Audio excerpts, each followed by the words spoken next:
Assalamualaikum warahmatullahi wabarakatuh. Selamat sore teman-teman semua. Jadi balik lagi ini acara mantra perempuan.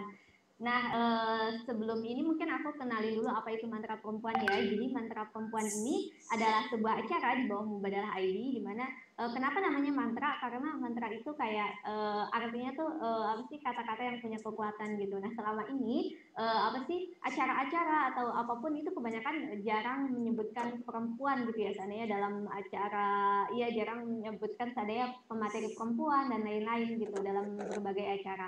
Nah, makanya di sini kita ngadain mantra perempuan karena kita percaya bahwa perempuan juga punya kekuatan kata-kata. Nah, sekarang ini adalah episode kelima di mana kita akan membahas terorisme, perempuan dan terorisme, dan kita sudah kedatangan Mbak Ani. Halo Mbak Ani, aku mau nyapa dulu Mbak Ani. Halo Tia, Assalamualaikum. Waalaikumsalam warahmatullahi wabarakatuh. Oke, mungkin langsung aja aku buka dulu ya Mbak ya Ya, acaranya. silakan. Oke, Assalamualaikum warahmatullahi wabarakatuh. Selamat sore teman-teman semua. Alhamdulillahirrahmanirrahim. Wabihi nasta'in wa ala umuri dunia wa din. Wassalatu wassalamu ala asrofil anbiya wal mursalin wa ala alihi washabihi ajmain amma ba'du. Eh, Oke, seperti yang sudah dijelaskan sebelumnya, jadi kita akan membahas tentang mantra perempuan. Dan di sini tadi kita udah say hello ya sama Mbak Ani. Nah, aku akan bacain dulu nih CV-nya Mbak Ani. Jadi beliau siapa sih Mbak Ani ini? Pasti teman-teman juga kemarin tuh pas aku update tuh udah banyak yang tahu Mbak Ani acaranya. Wih, ini berarti Mbak Ani dari LA ya gitu. Jadi kebanyakan berarti teman-teman Mubadalah udah pada tahu siapa itu Mbak Ani. Tapi aku kenalin lagi ya.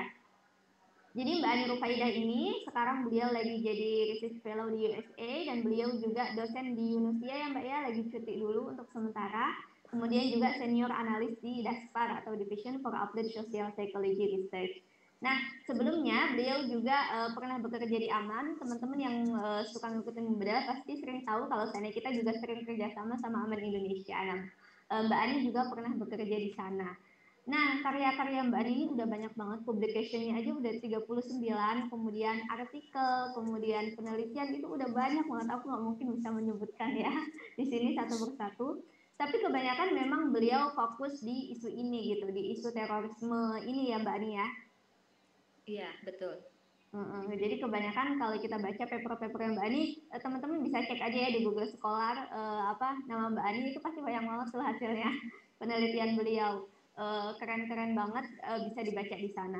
Nah, kemudian selain itu Mbak Ani juga pernah apa dapat award dari Sarlito Award ya Mbak ya.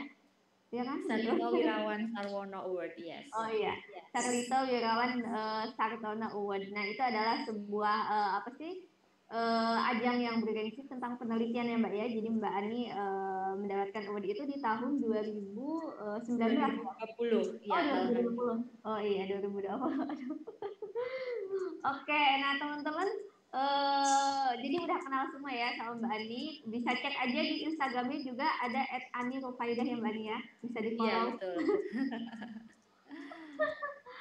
Walaupun jarang update nih Mbak Ani. Nah, oke teman-teman, mungkin kita langsung aja ya Mbak Ani ya. Kita masuk ke bahasan tentang perempuan dan terorisme ini. Nah, sebelum jauh-jauh nih Mbak Ani, kita mau bahas dulu dong apa itu terorisme. Soalnya kadang Ya. yang aku pikirin juga nih Mbak Ani, kalau saya ngomongin terorisme, oh itu tuh bom gitu. Jadi hanya sebatas bom. Apakah benar terorisme itu hanya sebatas bom? Kemudian menarik juga Mbak Ani, kemarin itu salah satu menteri bilang bahwa apa sih, pengkhianatan di Papua apa ya, KKP itu juga disebut terorisme gitu. Nah, Mhm. itu gimana itu Mbak Ani? Jadi apa itu terorisme, Mbak Ani? Iya. Silakan. Baik, terima kasih Tia. Pendahuluan yang sangat bagus dan sudah memperkenalkan sambil mempromosikan saya gitu ya. Sebelumnya saya ucapkan terima kasih banyak kepada Tia dan juga tim mubadalah.id yang sudah memberi saya kesempatan, kepercayaan untuk berbagi sesuatu yang kira-kira saya lebih tahu dulu, bukan lebih banyak tahunya ya, tapi mungkin lebih dulu tahu begitu tentang, terutama tentang perempuan dan terorisme itu. Nah, bagaimana yang ditanyakan oleh Tia tadi, terorisme gitu ya. Terorisme ini banyak sekali pengertiannya. Kalau kita mengacu pada pengertian atau definisi akademik di Alex Smith, ada seorang ilmuwan, Alex Smith namanya, itu beliau pernah meneliti atau mencari definisi terorisme yang dibahas atau yang dibahas oleh berbagai macam akademisi di seluruh dunia. Dan hasilnya itu ada 161 definisi. Itu terorisme. Itu memang banyak sekali. Dan pendekatannya memang banyak, ada yang dari perspektif psikologi, ada yang perspektif keamanan, ada yang perspektif politik, dan macam-macam itu. Sosiologi juga, oleh karena itu, jadi definisinya itu banyak sekali. Nanti ya kalau pengen merinci satu persatu mungkin bisa cari dengan kata kunci Alex Smith itu. Tetapi saya tentu saja tidak ingin merinci satu persatu karena mungkin nanti kita akan masuk ke pembahasan perempuan dan terorismenya lebih banyak gitu ya. Nah, secara singkat terorisme itu adalah ada 4 poin dari bacaan saya dari berbagai literatur itu. Yang pertama itu adalah tindakan kekerasan. Itu keywordnya ya. Kemudian yang kedua, tindakan terorisme itu biasanya ditujukan kepada non-kombatan. Non-kombatan itu bukan orang yang melakukan peperangan gitu. Itu ditujukan kepada non-kombatan. Kemudian bertujuan mencapai perubahan perilaku, misalnya nilai-nilai Islam itu perilakunya diarahkan ke sana, dan tujuan politik, misalnya untuk mencapai negara Islam. Dan poin terakhir adalah menciptakan ketakutan gitu. Jadi ada 4 poin itu kalau kita mengacu pada berbagai definisi dari terorisme. Nah, itu dilihat dari sudut pandang akademik. Kalau dilihat dari konteks Indonesia, itu kita salah satu acuan dan acuan yang paling utama yang bisa kita gunakan adalah Undang-Undang Anti Terorisme Nomor 5 Tahun 2018. Nah, ini undang-undang juga lama baru disahkan. Sebelum disahkan itu kurang lebih memakan waktu 2 tahun dulu di lembaga legislatif itu. Ya salah satunya adalah membahas tentang apa itu terorisme gitu. Nah, akhirnya disahkan tahun 2018 dan menurut undang-undang itu, saya bacakan saja ya mungkin. Jadi para pendengar mendapatkan gambaran yang utuh tentang terorisme itu, terutama dalam pengertian atau kesepakatan masyarakat Indonesia melalui legislatif, yaitu perbuatan yang menggunakan kekerasan atau ancaman kekerasan yang menimbulkan suasana teror atau rasa takut secara meluas, menimbulkan korban yang bersifat massal dan atau menimbulkan kerusakan atau kehancuran terhadap objek vital yang strategis, lingkungan hidup, fasilitas publik atau fasilitas internasional dengan motif ideologi, politik atau gangguan keamanan gitu. Nah, itu secara definisi. Kemudian tadi Tia juga menyampaikan apakah tindakan terorisme itu hanya pemboman gitu. Tidak, tentu saja tidak. Di Indonesia maupun di global itu kita menemukan berbagai macam cara orang melakukan tindakan teror gitu. Saya ambil contoh-contoh yang di Indonesia saja ya, biar dekat dengan konteks kita. Pemboman itu sudah pasti kita kategorikan sebagai aksi terorisme. Tapi pemboman itu ada dua juga, ada dua cara. Yang pertama adalah pemboman. Jadi bom itu ditempatkan di suatu tempat yang targetnya itu gitu ya. Dan orangnya tidak di sana. Itu yang pertama. Yang kedua adalah suicide bombing atau bom bunuh diri. Seperti yang di Makassar yang bulan lalu itu kategorinya suicide bombing. Kemudian yang di Surabaya tahun 2018 itu kategorinya suicide bombing. Kalau sebelumnya, kalau tidak salah tahunnya itu 2005 ya, itu kelompoknya Jamaah Islamiyah termasuk di dalamnya Pak Ali Imron dan kawan-kawan, itu mereka melakukan pemboman beruntun gitu kan ya di beberapa gereja. di Situbondo, di Jawa Timur gitu ya. Itu yang ditaruh adalah bomnya, tapi orangnya tidak ikut terlibat, tidak suicide bombing gitu. Nah, itu jenisnya. Jenis-jenis bomnya itu juga macam-macam ya teman-teman ya. Kalau kita pernah pernah dengar mungkin. Ini kalau kita mau search gitu di mana namanya di berita-berita itu juga sudah banyak sekali beredar. Ada Bom bom panci ya. buku. Ya, ada bom panci, ada bom buku. Bom buku itu salah satunya yang pernah digunakan untuk meneror Mas Ulil Absor Abdallah. Beliau dulu pernah kan itu Iya. dikirimin sebuah Saat masih hidup paket itu ya. ya itu buku ternyata di dalamnya adalah ya Bom. bom gitu, ada bom pipa dan macam-macam itu. Nah, itu bisa kita baca secara jelas varian-variannya di media sosial, bukan di media massa ya. Itu. Kemudian apalagi jenisnya? Ada jenis stabbing atau penusukan. Itu contohnya Pak Wiranto. Itu modelnya kan penusukan ya. Itu. Kemudian ada modelnya pembakaran. Pembakaran. Tujuannya itu merusak, tapi dengan cara membakar. Ini contohnya adalah serangan di Daha Selatan, di kantor polisi Daha Selatan, Kalimantan Selatan. Nah, itu mobil polisi dibakar waktu itu tahun lalu ya, 2020, jadi belum lama. Itu mobil polisi dibakar, kemudian ada satu orang polisi yang dibunuh oleh pelakunya itu, dan pelakunya akhirnya juga ditembak ya, karena melakukan penyerangannya di kantor polisi begitu. Kemudian ada penembakan. Nah, contohnya yang ZA, Zakiah Aini, yang di Mabes Polri itu adalah contoh penembakan. Kemudian ada juga yang multi cara, Tia, multi metode gitu. Ada yang di situ pembakaran, kemudian ada pembunuhan dan ada pengerusakan, ada perampokan juga gitu. Contohnya mana? Contohnya adalah yang dilakukan oleh Mujahidin Indonesia Timur pada November tahun lalu, gitu kan? Di situ melakukan penyerangan, kemudian pembunuhan, kemudian ada beberapa ini sumber daya yang diambil, beras pada saat itu, logistik yang diambil, dan juga rumah sasaran itu dibakar. Nah, itu multi cara. Contoh lainnya itu adalah serangan Tamrin. Nah, di Tamrin itu 2016 ya.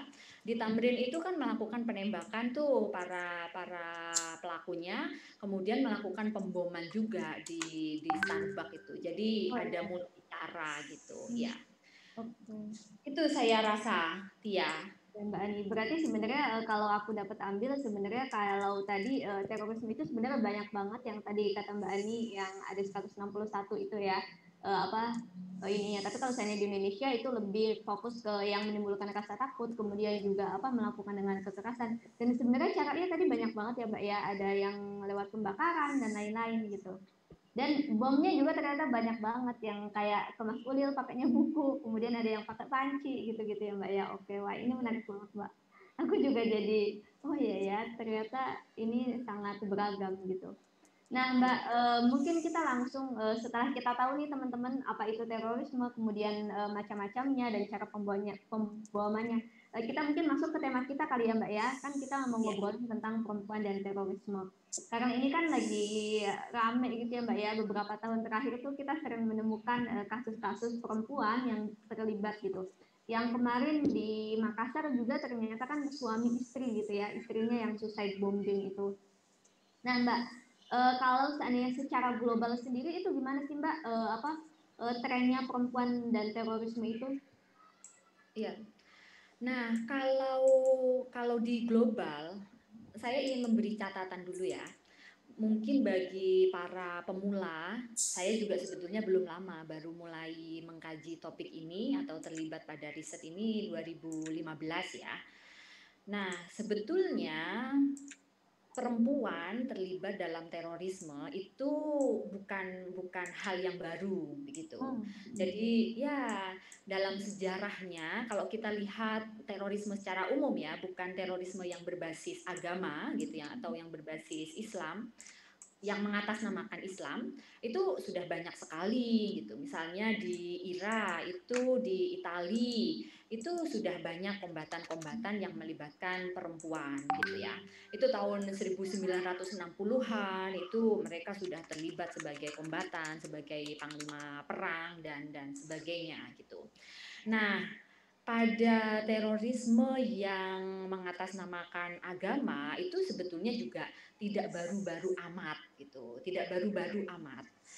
Hanya saja memang ya ada perubahan-perubahan tren gitu, perubahan metode, perubahan metode terutama ya. Kenapa hal itu bisa berubah? Ya karena ideologi dalam organisasinya itu yang mungkin berubah, mungkin keadaan yang diinterpretasi itu berubah gitu dan macam-macam faktor lainnya.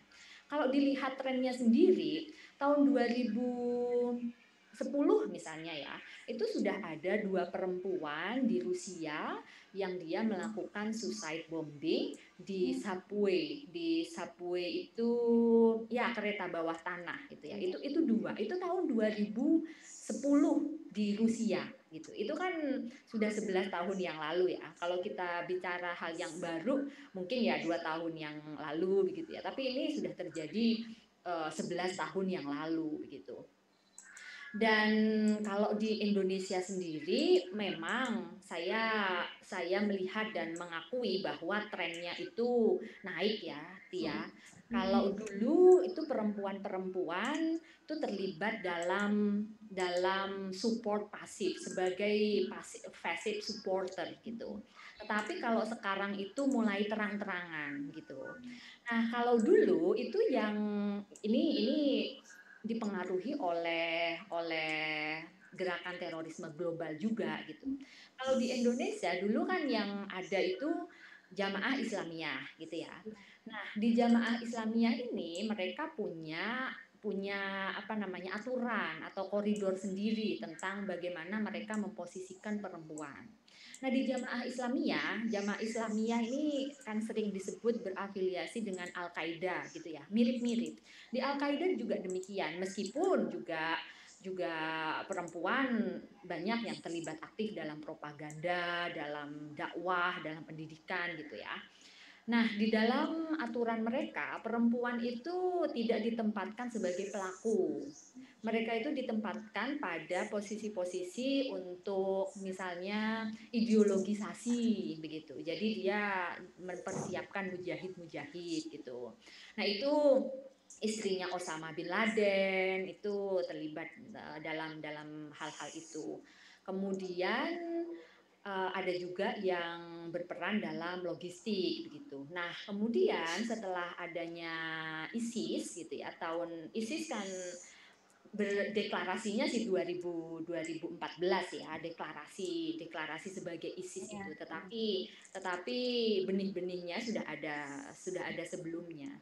Nah, ISIS ini lebih terbuka dia dalam memposisikan perempuan sebagai pelaku. Oleh karena itu ya lahirlah Dian Yulianovi yang itu kan 2016 di istana, kemudian Puji Kuswati dan lain-lainnya termasuk yang di Makassar kemarin itu dia kan yang berafiliasi dengan ISIS. Yang lainnya juga ada yang di bom katedral di Jolo, Filipina, itu orang Indonesia, Ulfa Handayani Saleh itu.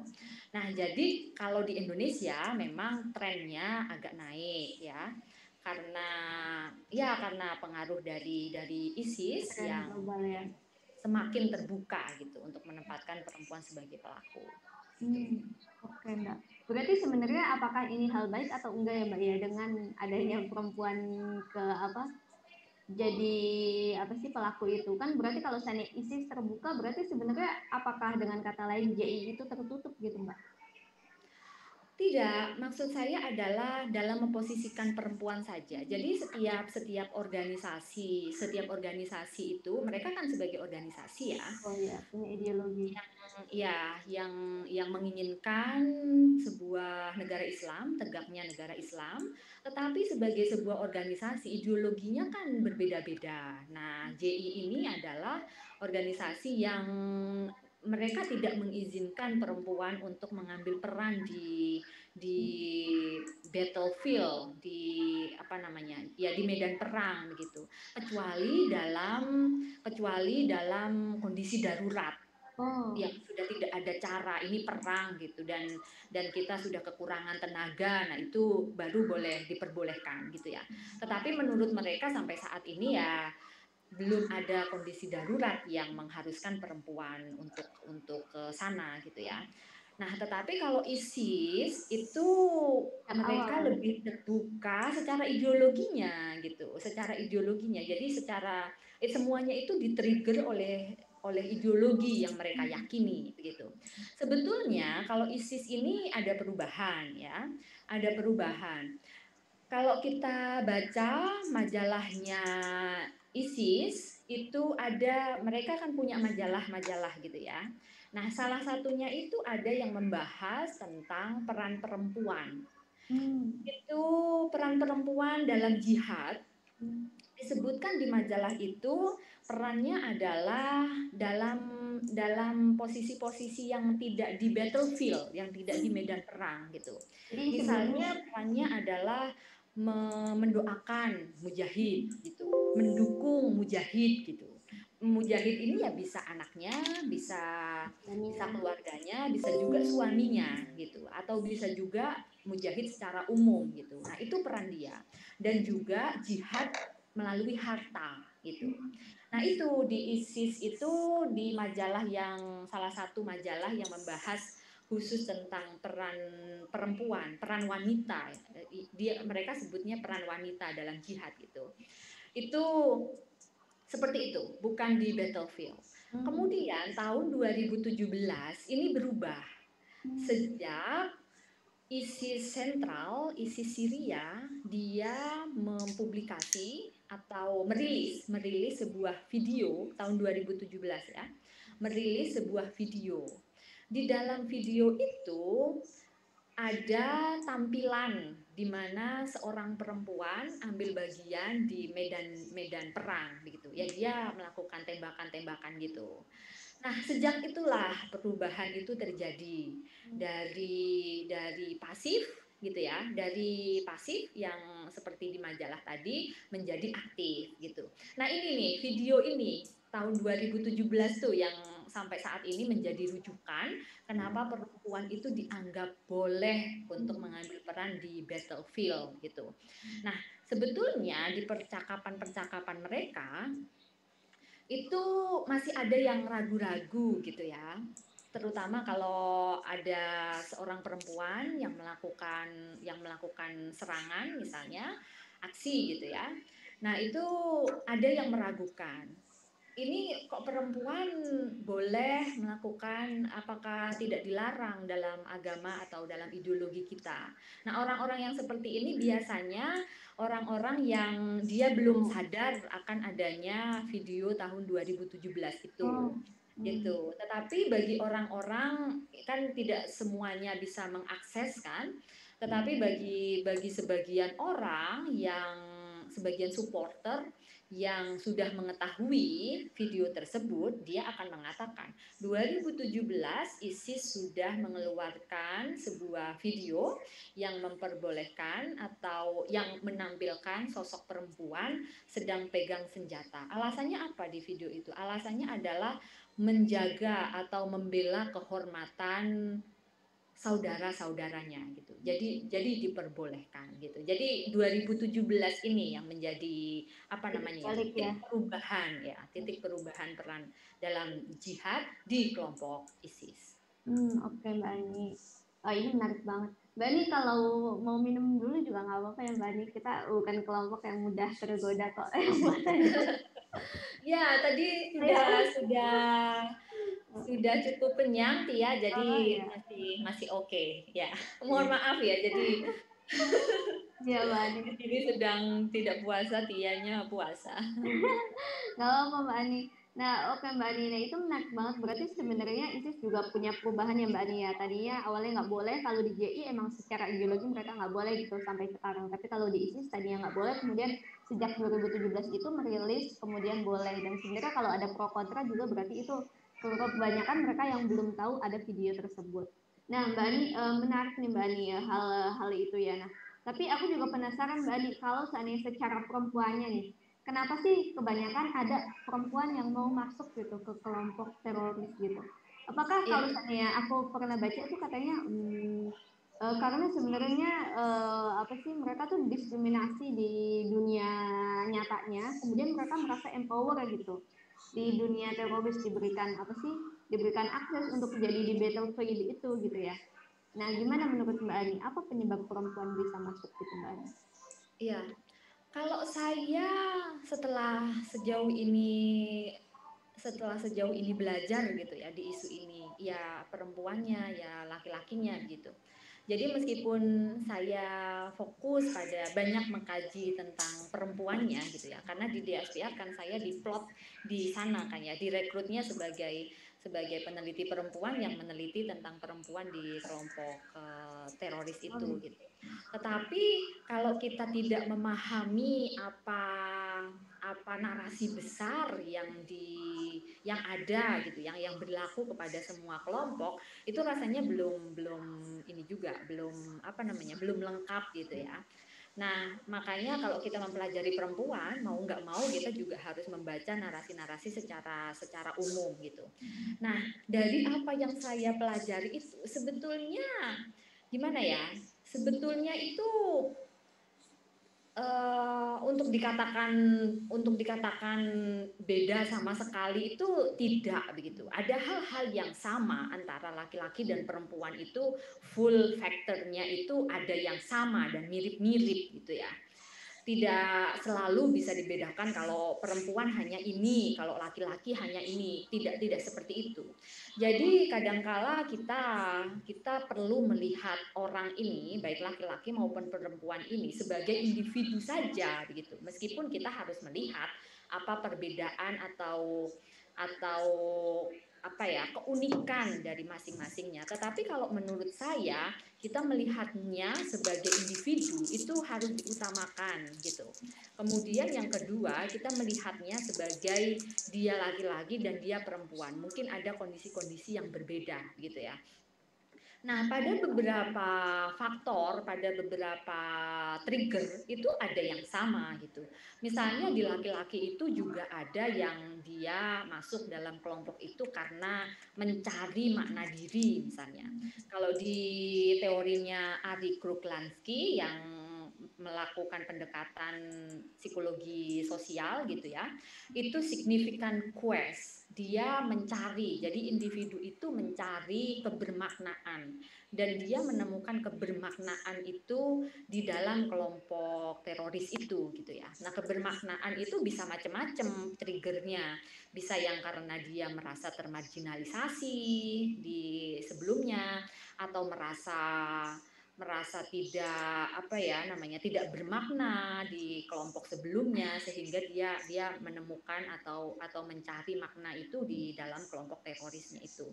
Nah, di kelompok teroris itu kan dia menyajikan posisi yang paling paling tinggi gitu ya, syahid gitu ya.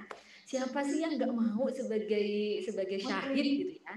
Iya, pahalanya sudah banyak sekali dan di dalam kelompok mereka itu sangat diagungkan gitu. Jadi meskipun mereka sudah meninggal itu biasanya kenangan-kenangan, memori-memori itu tetap diputar gitu oleh mereka itu. Bom Bali misalnya, Imam Samudra dan Ali Muklas gitu ya, Amrozi juga itu tiga orang yang sudah lama kan ya meninggalnya ya, sudah lama sekali meninggalnya, tapi sampai sekarang itu apa namanya pastinya tindakan heroik, ya heroik mereka itu masih diputar-putar terus begitu. Dan itu salah satu hal yang menyebabkan orang-orang generasi-generasi berikutnya itu jadi tidak ragu lagi untuk masuk ke sana gitu kan. Oke, kalau saya mati, saya akan mendapatkan syahid, insya Allah gitu kan, dengan berbagai macam fasilitasnya itu gitu kan. Kemudian kalau di dunia itu saya ya namanya. mendapatkan kehormatan dari orang-orang ini, dikenang begitu kan, dan saya tetap diagungkan begitu. Jadi bagi kebanyakan mereka itu jadi menggiurkan. Nah, hal semacam ini tidak spesifik hanya berlaku pada laki-laki, Tia. Oh iya, Tetapi perempuan juga seperti itu. Coba kalau kita tanya misalnya ya, Zakia Aini, kenapa dia mau melakukan itu sudah tahu resikonya akan mati begitu. Nah, satu-satunya yang bisa menjawab hal utama yang bisa menjawabnya ya karena posisi kesyahidan itu tadi dan di dunia bagi orang-orang yang hidup dan dia masih dimuliakan juga begitu. Iya, itu mungkin Tia, kalau nanti ada pertanyaan lebih lanjut, silakan ditanyakan lagi. Mungkin saya agak kesana mungkin nyerong gitu ya ininya jawabannya. Tapi itu menarik sih, Mbak. Jadi kita nggak bisa membedakan gitu ya, tapi kita melihat mereka sebagai manusia, di mana yang sama-sama mencari makna hidup tadi, kata Mbak Ani. Kemudian juga mereka juga, ya siapa juga yang nggak mau ya. Kita juga kan maksudnya orang-orang yang di luar itu juga selalu bermimpi untuk meninggal dalam keadaan syahid gitu ya. Nah mereka siapa juga yang nggak mau meninggal dalam syahid, udah mana harum di surga, harum di akhirat, harum di dunia, gitu ya. Itu wah, itu menarik ya. Jadi dan perempuan juga punya desire itu, bukan hanya laki-laki gitu. Oke, Mbak. Tapi berarti secara spesifik nggak ada ya Mbak ya perbedaan antara kan kalau tadi apa penyebab secara umum gitu. Tapi kalau secara spesifik hanya perempuannya aja gitu Mbak. Kalau perempuan saja, spesifik pada perempuan ya, itu agak tidak bisa dibedakan oleh struktur patriarki misalnya ya. Banyak perempuan itu yang sebelumnya yang saya sampaikan tadi itu hanya salah satu ini ya, trigger, salah satu faktor ya, ada perasaan terdiskriminasi atau termarginalkan sehingga mencari makna hidup gitu ya. Nah, itu hanya salah satu faktor, tetapi faktor-faktor yang lainnya misalnya dia merasa negara ini sudah tidak amanah lagi atau zolim, kemudian keinginan untuk berpartisipasi langsung dalam membela Muslim gitu ya, ya itu banyak sekali faktor. Ada faktor redemption juga, atau redemption itu rasa bersalah, rasa kotor misalnya, kemudian dia ingin bertaubat gitu ya, mengembalikan diri. Jadi banyak sekali faktornya untuk masuk ke dalam kelompok terorisme itu. Nah, kalau di perempuan, misalnya yang saya temukan dalam riset bersama teman-teman di SPR, itu banyak sekali perempuan yang dia itu sebetulnya hanya ikut begitu di suaminya. Nah, ini yang menjadi unik dan yang menjadikan perspektif gender itu penting untuk digunakan dalam menganalisis kasus-kasus yang ada gitu ya terhadap perempuan itu. Nah, itu banyak sekali perempuan yang sebetulnya dia tidak mau. Dia tahu tetapi tidak setuju pada ideologinya, tetapi karena dia tidak sanggup gitu ya atau tidak punya kuasa untuk misalnya again gitu ya, untuk melawannya. Banyak juga ya karena faktor suami yang dominan, kemudian ada juga faktor dia ingin mempertahankan keluarga, ya udahlah daripada keluarga saya berantakan gitu, saya ikutin saja gitu. Jadi ada struktur patriarki itu yang bisa kita gunakan dalam menganalisis apa saja faktor yang melibatkan perempuan itu ikut di dalamnya. Oke, dan satu lagi ini mungkin yang bagi pelaku ya, yang bagi pelaku. Kalau bagi pelaku itu ada syarat ya. Itu tadi di dalam ISIS ya, yang 2017 itu tadi, perempuan secara dalam tanda kutip resmi itu diperbolehkan gitu kan ya. Nah, tetapi ada syarat juga kadang-kadang itu.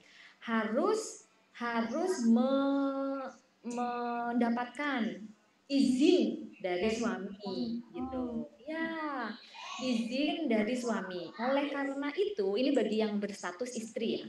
Oleh karena itu, pada beberapa kasus itu kan mereka melakukan serangan bersama suaminya gitu.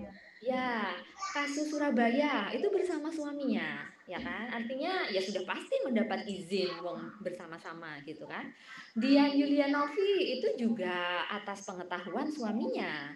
Kemudian kasus Makassar juga, dan di Jolo itu Ulfa Handayani Saleh itu dia melakukan serangan bom bunuh diri di Katedral Jolo itu bersama suaminya itu. Ya, jadi ada sebuah apa namanya ya, sebuah persyaratan gitu ya yang berlaku pada perempuan gitu ya.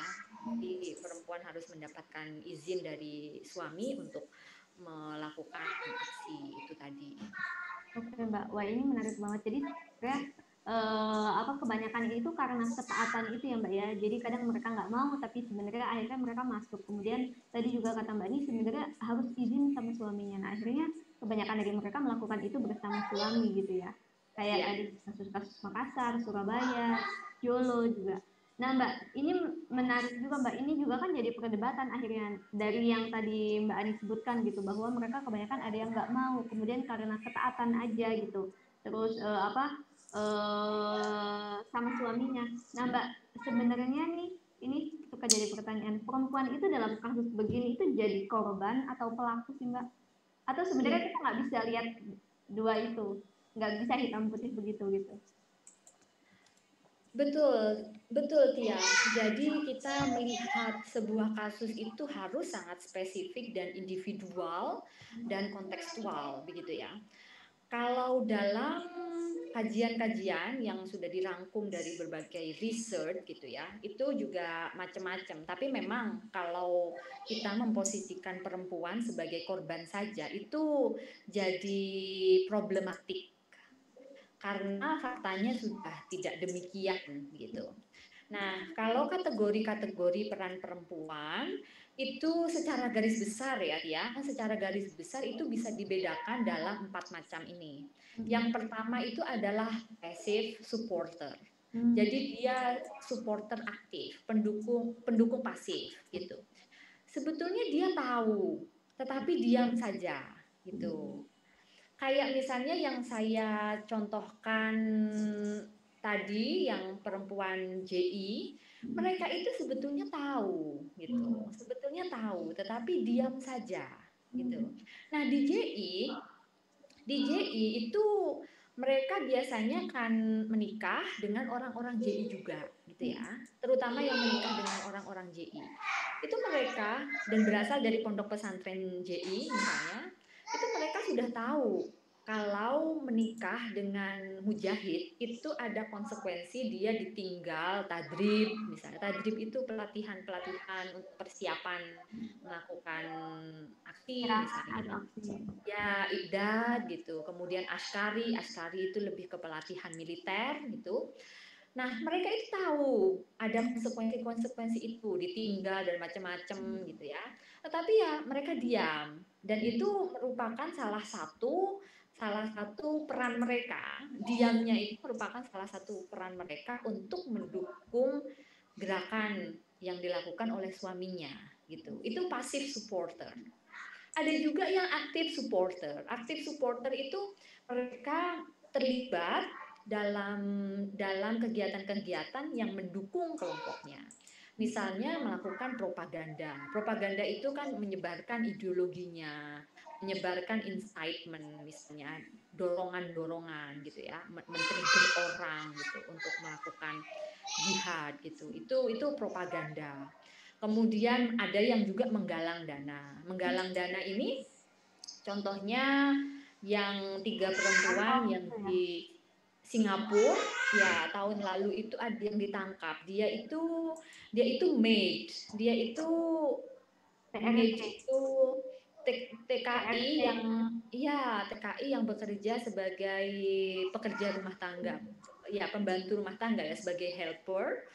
Dia itu terbukti mengirimkan dana ke Indonesia. Dia ditangkap dan sekarang dipenjara oleh pemerintah Singapura.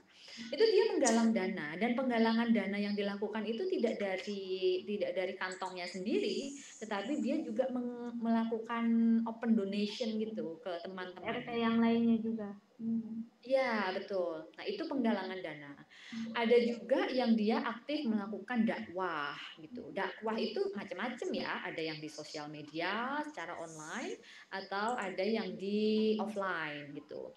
Di offline itu ya macam-macam di media pendidikan. Mereka kan punya punya ini ya, lembaga-lembaga pendidikan. Ada yang di rumah-rumah singgah misalnya, dan macam-macam lagi. Pengajian rutin dan forum-forum yang lainnya. Yang ketiga adalah pelaku. Nah, pelaku ini orang yang melakukan serangan itu. Jadi dia terlibat dalam perencanaan ya. Kemudian dia melakukan serangan juga gitu. Dan yang terakhir adalah korban. Korban ini sebetulnya tidak bisa dikategorikan sebagai orang yang sudah masuk di dalam kelompok teror.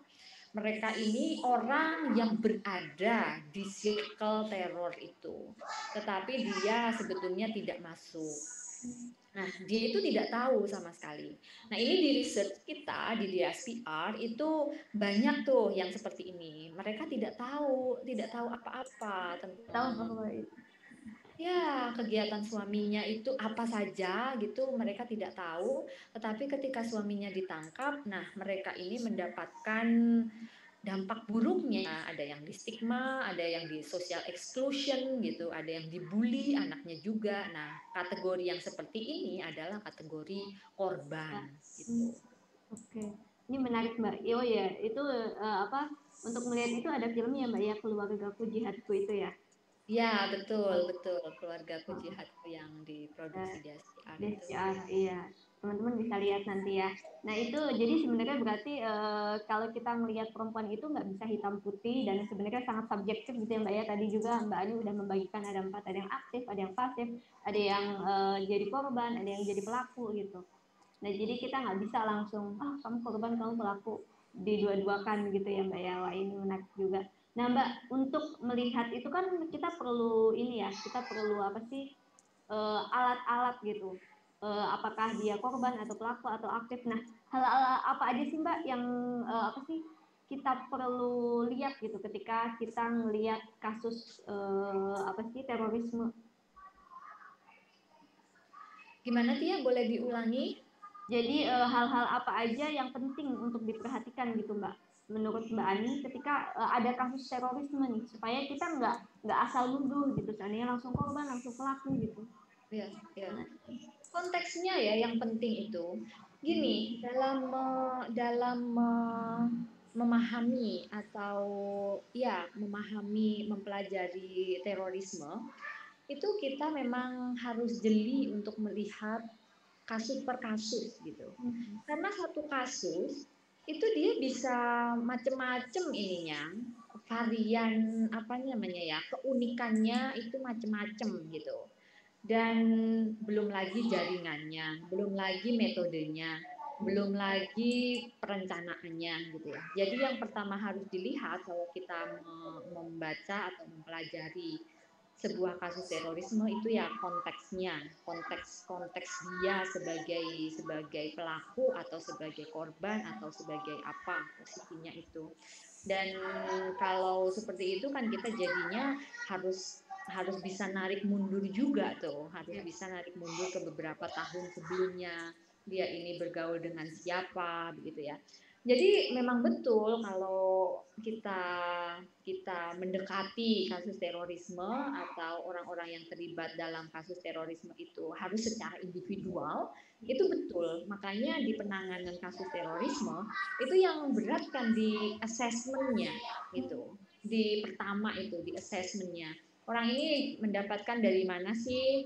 Tetapi pada akhirnya memang ada pola gitu ya. Nah, kalau kita udah tahu polanya, itu bisa untuk digunakan dalam menganalisis kasus-kasus yang setelahnya gitu.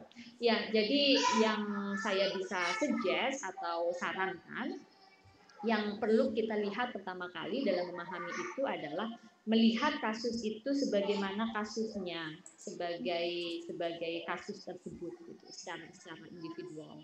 Oke, jadi sebenarnya melihat konteks dan melihat kasus itu ya udah gitu berdiri dan kita harus melihat secara konteksnya gitu Mbak ya. Dan yang penting itu assessment awal itu ya supaya kita tahu gitu sebelumnya gimana sih, sudahnya gimana. Jadi kita juga nggak judgement gitu ya Mbak ya. Betul, betul. Oke, nah Mbak ini kita udah hampir 1 jam, jadi mungkin aku langsung ke pertanyaan terakhir Mbak. Iya. Nah, kira-kira Mbak Ani, menurut Mbak Ani, kan kita tadi udah bahas nih secara ini perempuan gimana, terorisme apa gitu ya, kemudian apa aja penyebabnya dan lain-lain.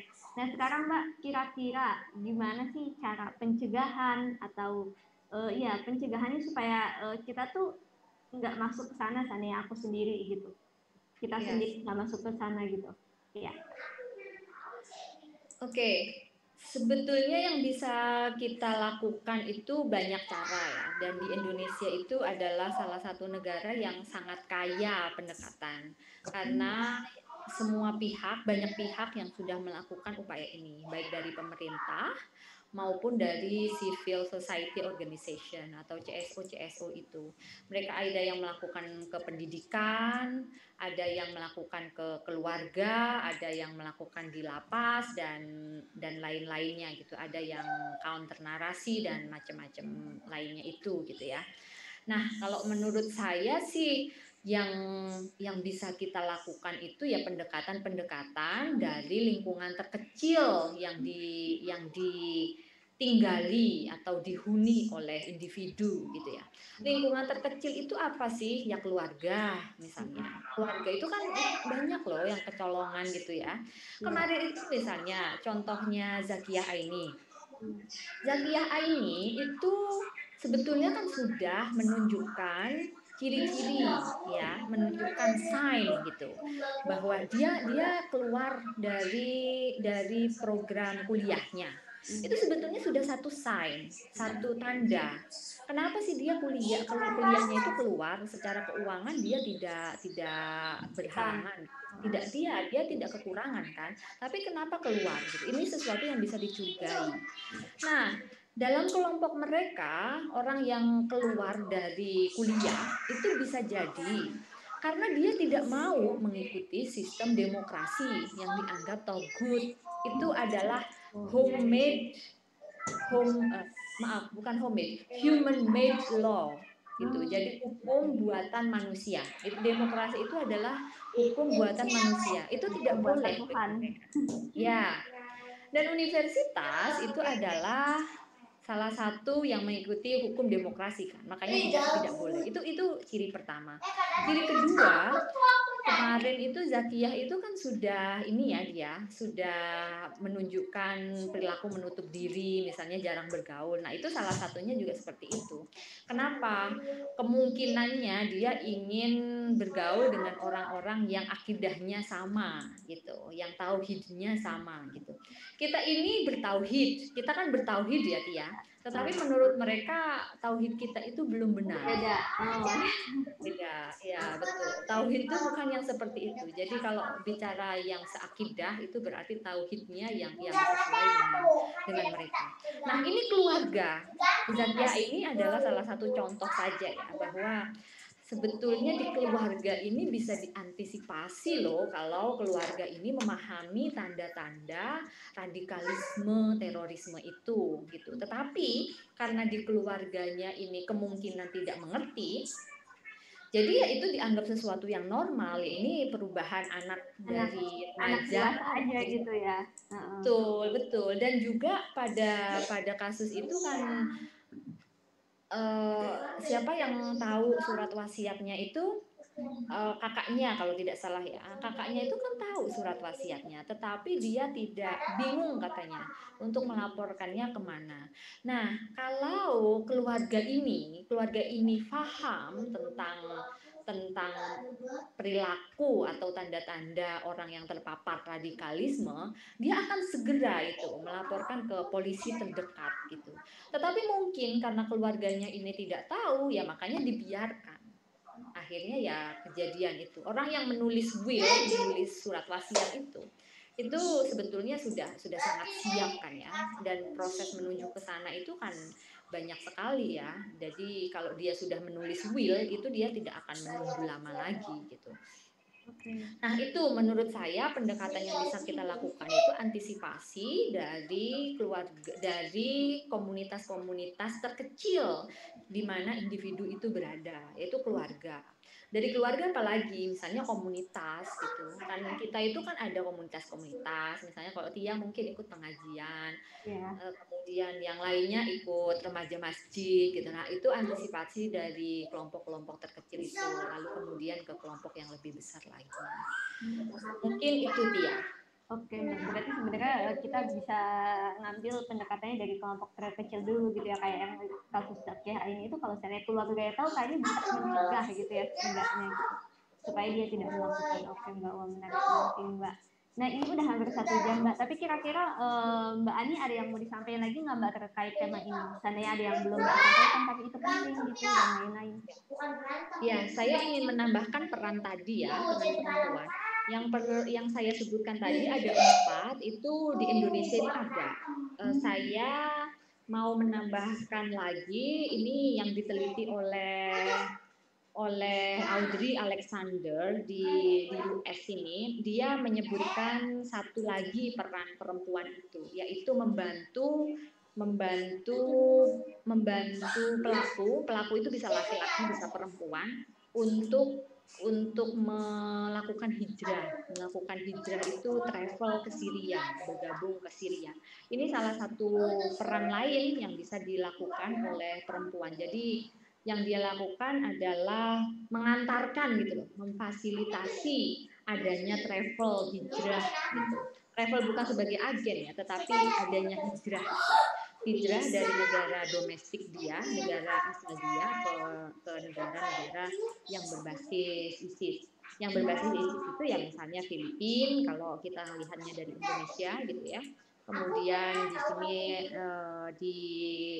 ada Syria yang sentralnya, kemudian Irak, kemudian Afrika dan lain-lainnya itu.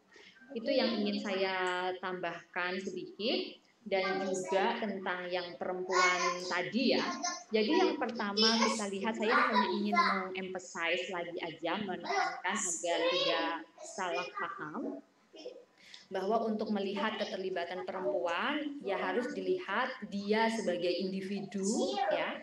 Dia dilihat sebagai individu, keunikannya seperti apa, bisa jadi apa yang dia lakukan itu tidak berbeda dengan faktor-faktor yang berlaku pada laki-laki, tetapi setelah itu kita harus melihat perbedaannya dengan perspektif gender juga, karena laki-laki dan perempuan kan juga dibesarkan dalam lingkungan yang berbeda, dan secara ideologi mereka itu diposisikan perempuan dan laki-laki diposisikan dalam rule yang berbeda juga gitu. Jadi ada dua hal itu yang penting untuk difahami.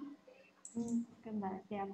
Jadi tadi ya berarti tambahannya adalah tentang bahwa peran perempuan tadi ada yang fasilitas, kemudian tadi juga masalah perempuan itu diemphasize sama Mbak Ani.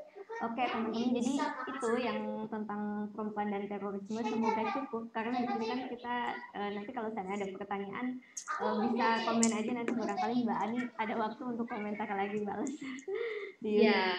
Oke. Nah, Mbak Ani, sebelum ditutup biasanya di setiap mantra perempuan nih Mbak Ani, aku selalu minta narasumber untuk ngasih 2 rekomendasi buku Mbak Ani. Oke. Kira-kira menurut Mbak Ani selama hidup Mbak Ani itu mempengaruhi hidup Mbak Ani, boleh di luar tema ini atau lainnya gitu.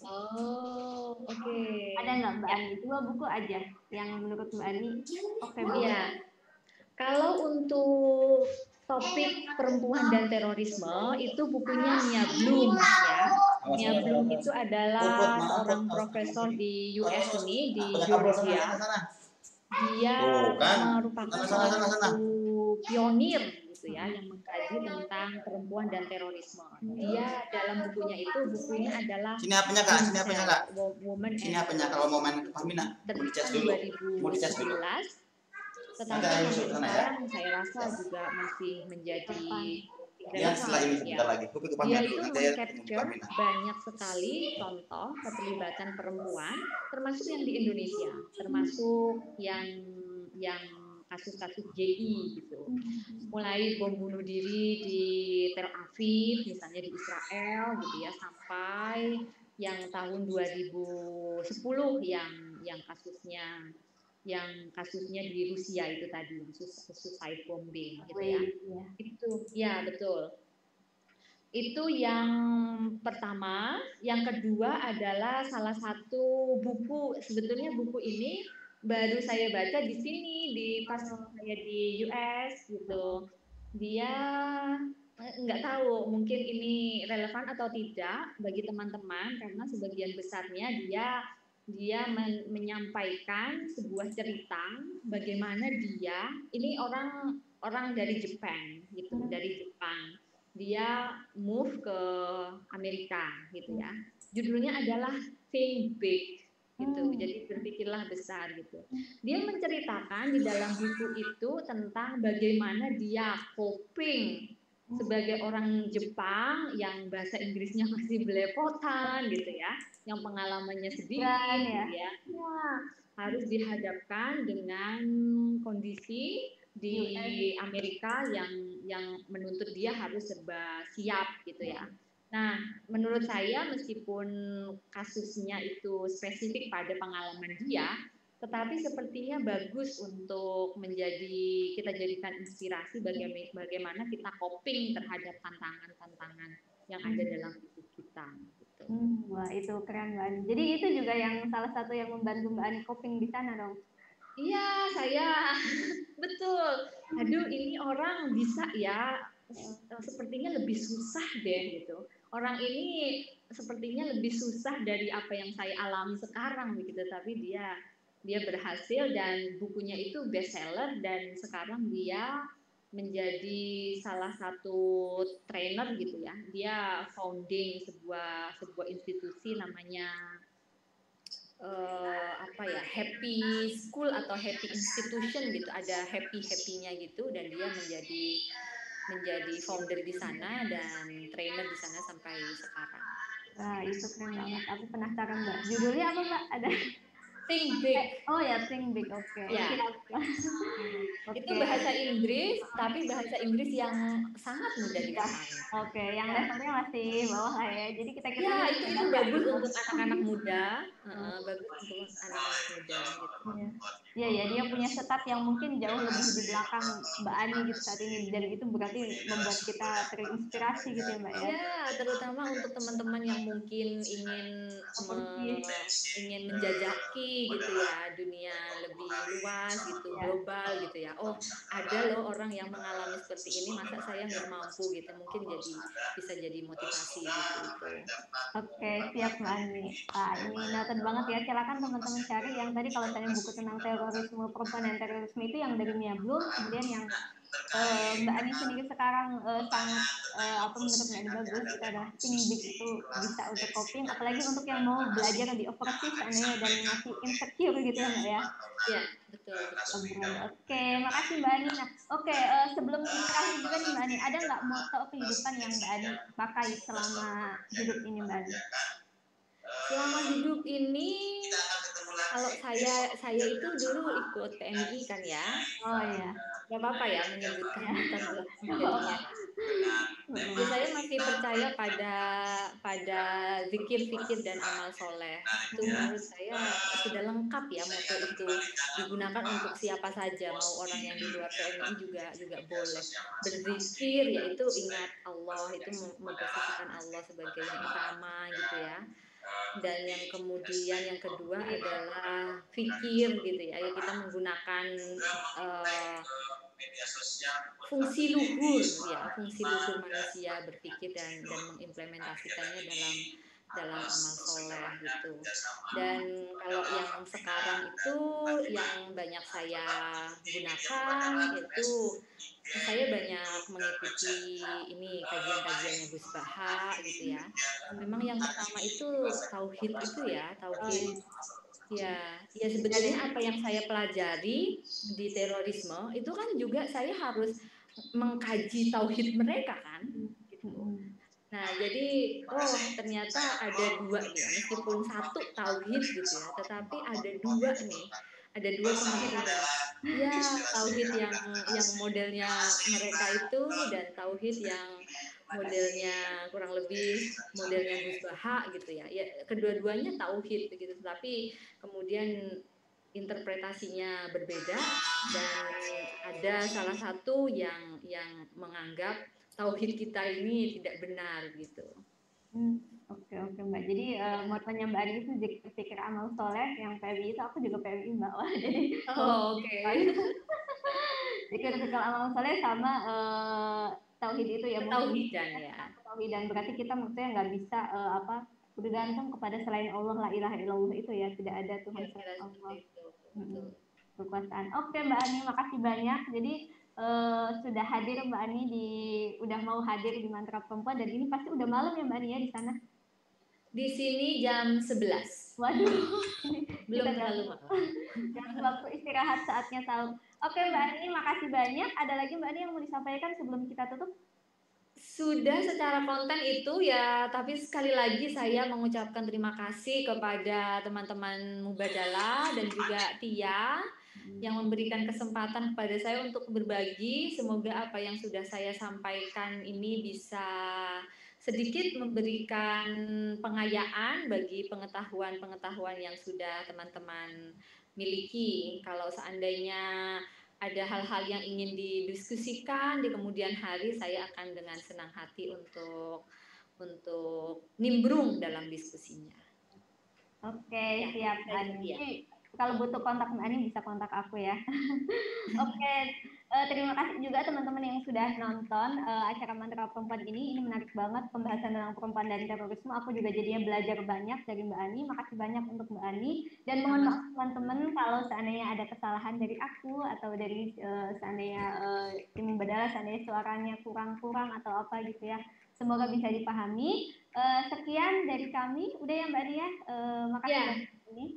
Oke. Wassalamualaikum warahmatullahi wabarakatuh.